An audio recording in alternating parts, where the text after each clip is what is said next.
আমাদের চিফ অ্যাডভাইজারের সাথে Chinese foreign মিনিস্টারের একটা মিটিং হয়েছিল।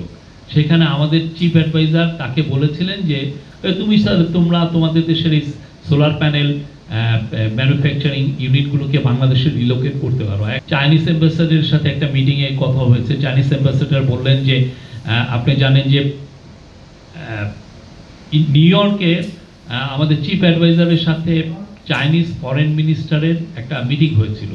সেখানে আমাদের চিফ অ্যাডভাইজার তাকে বলেছিলেন যে যেহেতু আপনি জানেন কিছু কিছু চাইনিজ সোলার প্যানেল ফ্যাক্টরিগুলোকে বা সোলার প্যানেল এক্সপোর্টের উপরে বাইরে অনেক জায়গায় রেস্ট্রিকশন আছে, তোমরা তোমাদের দেশের এই সোলার প্যানেল ম্যানুফ্যাকচারিং ইউনিটগুলোকে বাংলাদেশে রিলোকেট করতে পারো। একে তো আমরা কস্ট অফ ম্যানুফ্যাকচারিং এখানে কম, এবং এটা বাংলাদেশের থেকে এক্সপোর্ট করাটা অনেক জায়গায় ইজিয়ারও, বা বাংলাদেশের অনেক জায়গায় ট্রেড অ্যাক্সেস আছে। আজকে চাইনিজ অ্যাম্বাসেডার বললেন যে ওনার কলে রেসপন্ড করে অনেকগুলো ইনভেস্টর বাংলাদেশে আসছে, আজকে কয়েকজন আসছেন, আসছেন, ওরা এক্সপ্লোর করতেছেন। আর হোপফুলি আমরা যে চেষ্টা করছি যে বাংলাদেশের ইকোনমি একটা ডাইভার্সিফাই হোক, সেটা হবে।